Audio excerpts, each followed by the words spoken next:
Nandito tayo ngayon sa Los Baños, Laguna para i-check yung original, yung pinipilahan mula nung bata pa ako hanggang ngayon ay sikat na sikat pa din na bilihan ng pasalubong. Ito nga pala yung The Original Buko Pie Bake Shop. O diba, sa pangalan pa lang, original na. Matatagpuan ito sa National Highway, Los Baños, Laguna. Pwede nyo din itong i-search sa Google Map or sa Waze. Mag-open pala sila dito ng 6:30 AM hanggang 7:30 PM. Naaalala ko, mula nung bata pa ako, sobrang aga ni Daddy gumising tapos bibili lang ng buko pie. Nung minsan nga ay sumama ako, ay grabe nga ang haba ng pila. Kaya ngayon, maaga din kami at buti na lang dahil nung dumating kami, matagal nga ang waiting time nila dahil niluluto pa ang buko pie. Kaya humahaba din ang pila. Advice ko sa mga makakapanood ng video na to, kung kayo ay pupunta at bibili, ay agahan nyo din. Baka pag tanghali o hapon kayo magpunta ay mahihirapan kayo sa pagparking at baka mahaba din ang pila ninyo. Bukod pa doon, hindi nga pala sila nag-a-accept ng GCash, Maya, credit card or debit card.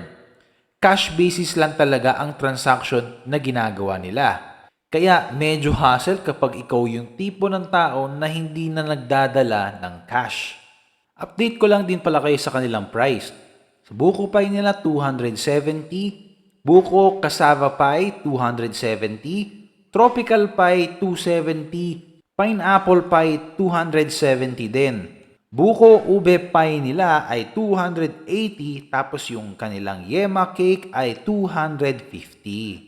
Sobrang daming pwedeng mabili dito na pasalubong. Iba't ibang klase, kayo na ang mananawa.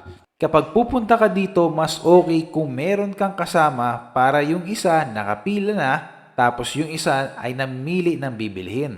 Pero syempre, tayong mga boys ang laging pumipila. Pero sa amin ngayon, ako ang nagvi-video, si Adel naman ang pumipila. Meron pa pala akong tip. Sa labas ng tindahan nila, madaming nag-aalok ng buko pie. Hindi po yan yung the original buko pie. Sa ibang tindahan po sila.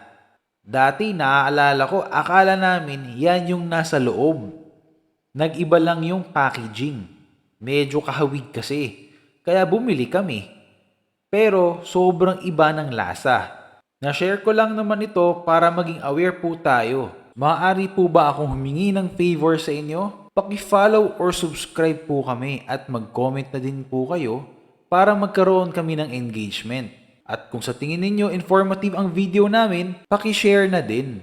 Thank you!